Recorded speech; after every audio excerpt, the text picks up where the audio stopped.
today. Well, First of all, that's the idea of the coaching thing. Some personal training has a little bit to do with it. It's a type of coaching. You've got to kind of find out, first of all, what do you dislike the least? I know that's like approaching it from the backside of things. If I say the end all be all is you should run, you should be ready for a 5K because everyone should do a 5K. Oh, I hate running. It hurts my knees. It hurts my feet. I hate treadmills. It's boring. I would rather just, cut my ear off and go paint something. But okay, Vince.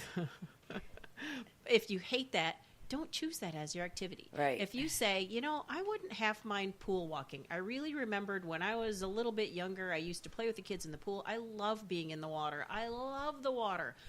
Buy a gym membership somewhere with a pool, water walk, take water aerobics, because you're not going to dread going into it. If you hire a personal trainer that says, we're going to do the stair climber and the rower today, and you're thinking, sweet mother of God, she's trying to kill me.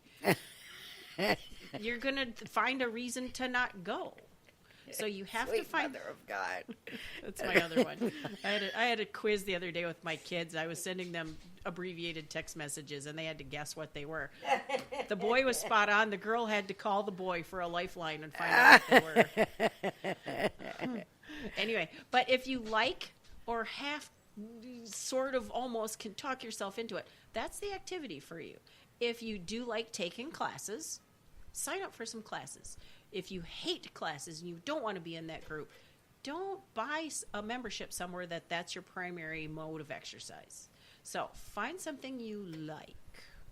Then you're able to then from there decide, okay, now what is my capability of doing this thing that I like? If it's water walking, good. If you're not quite to the point of swimming laps in the pool, do your water walking till you feel stronger. And you can move your arms into other people. It will look like you're doing laps. Yes. Yeah. But the idea is, yes, find it if you have, as we've discussed, Deb hasn't done anything for years. If she's getting into exercise, she needs to find something that she thinks sounds interesting, that she thinks sounds intriguing. It's like, I can do that. Or the idea with tap dancing. Who doesn't have a good time when they put taps? Well, just saying tap shoes makes you laugh. Oh my God! No, it just makes me smile. When you get a room full of people together and put tap shoes on their feet, no one can stand still. No one just stands there. Because you have to tap. Right. Get a group of people in a room with our cardio ball stuff. Nobody just stands there. Pretty soon, you have to stop the class because no one can hear you start the class because everyone's beating on the balls. Because it's like a kid. Give a kid a bunch of sticks and they're going to beat on something. Put tap shoes on anyone and they're going to start dancing around. Whether it's the dance you're doing, who cares? They're having a good time. So when you have that kind of like for it, then find the ability that you can come up with to accomplish that. Now you're at least going. Now you're looking forward to going. You're building kind of a community with friends that you don't, really, when they notice you're gone, hey, where were you tonight? And not in a judgmental way, but in a, we missed you. Yeah. Oh, I like being missed. People don't realize what a difference that makes. That makes such a huge difference because... And that's why it's always nice to have a workout buddy, too. Right. And the other thing that is so important is the reason why you're doing this. Is it because you want to look really good, or is it because you want to live longer? But it doesn't really matter what it is as long as it resonates with you. Because if someone's saying to you, you should go exercise because you'll look better, you're not going to do it. No. There's actually kind of a cute commercial on right now, and it's for not smoking. It's to quit smoking. It's one of those put the patch on your arm things, and you quit smoking. I haven't seen it. And there's a young dad with a little girl on the floor, and he says, this is the how to my why. You have to come up with your why. Right. And I thought that's a really great slogan for this time of year. First, you have to find your why. Because if it's just because, it's January. Every January I do this. That's not for a really 2 great weeks. why. Yeah. If it's because I have had a client in the past, and I will not mention a name, and this client brought the son with, and I looked right at the client and said, do you want to see this kid graduate from high school? At the rate you're going, you won't. Do you want to have another man raise this child when you have a heart attack or a stroke and your wife remarries? Do you ever want to see grandkids? Didn't make a difference. He had not found his why yet. Death. Death did not scare that person. So really, that's a really, really seriously big why. So you have to find the important why. To stay alive, to spend your spouse's money. I don't even care if that's the right one. Right. And and that's true when you are the word goal, I don't like the word goal, but when you set an intention, if your why isn't powerful enough to back it up in any part of life, in your work life, in your personal life, your fitness life, your eating habits, all that stuff, it's not going to work. Yep. Why am I going to work? Why am I spending time with my senior citizen parents? Why am I staying in this marriage? Why am I going to go to the gym? It might not be to lose weight. You might be happy at your physical appearance. It might be more to, my family has horrible high cholesterol, and all of my aunts and uncles were dead by 67, and I'm 62. I need to do something. I don't want to be dead by 67. Right. Or it could be, this is my time away from everybody else that, like a lot of people meditate when they exercise. When I'm doing the machines, that's so mindless for me that I can plan things, and so it's my time away from everything else. I worked out with a client a couple weeks ago all by herself in her little fit workout studio at the condos, and she came down just excited and energized, and not in a good way, but in a stressful way about something going on with neighbors. And I said, okay, but we're here to work out now. And we worked out for 45 minutes. And when she was done, I said, okay, when's the last time you thought about the neighbor? Yeah, the look on her face was like, it's like all that other stuff goes away and you have to focus. It's a little brain vacation. There should be a little box right at every gym or entrance, every gym doorway that says, leave it all here. Because when you get in there, every instructor or every trainer, and you can even tell when you're doing your own workout, when that stuff creeps in, you're not paying attention anymore. And you're not getting the workout that you need to get. And really, it's a good little brain vacation. That's when you get injured. That's when you get distracted and frustrated, when that gym time isn't yours anymore. And it's the problems. Oh, God, I can't even get away from it there. So leave it in the box. So you can use it as an escape. Right. De-stressor. Yes. So I was reading this article. When I was in school, to get the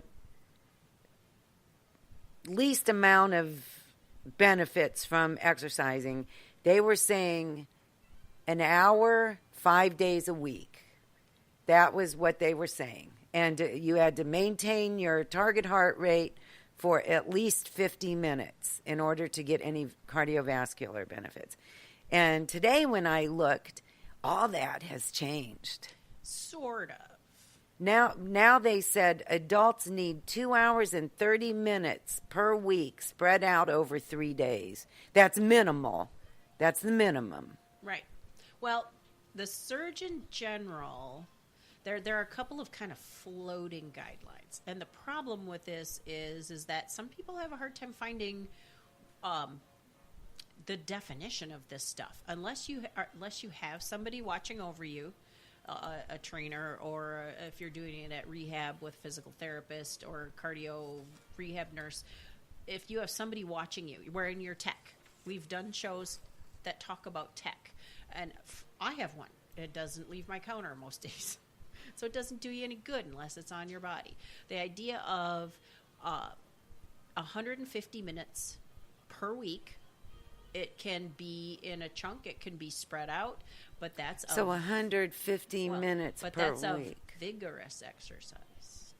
So vigorous? That's 2 hours and 30 minutes, which is exactly what this said. Yep. 2 hours and 30 minutes. But what if you're somebody who can't tolerate vigorous exercise? Oh. So the Surgeon General gives you the out of 300 moderate intensity minutes, at least to be part. So the thinking is. Yeah, the idea is that, okay, those are targets. Okay, think of the Pirates of the Caribbean. This is all, I always like going back to this. It's a guideline. It's not a rule. It's a guideline.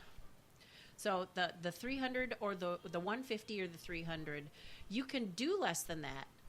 But if your goal is to strengthen and make your heart healthy and or to lose weight, it's maybe not going to happen as quickly or at all.